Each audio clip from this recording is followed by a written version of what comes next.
Bwana, hii ndo Afrika. Klabu kubwa lakini zina mambo ya ajabu. Tazama ulozi ukifanywa wazi wazi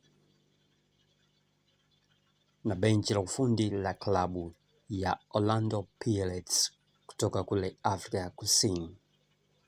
Ni katika mchezo wao wa klabu bingwa barani Afrika dhidi ya klabu ya MC Alger, na tena wakiwa ugenini. Tazama hatari, so mchezo. Ulozi unafanywa nje. Hivi ndivyo soka la Afrika lilivyo.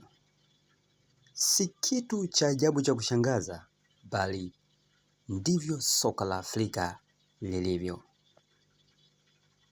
Watu wanaamini katika ulozi, wanashindwa kuamini kupitia ubora wao. Wanaona ulozi kwao ndo kila kitu. Usishangae, hili ndilo soka la Afrika.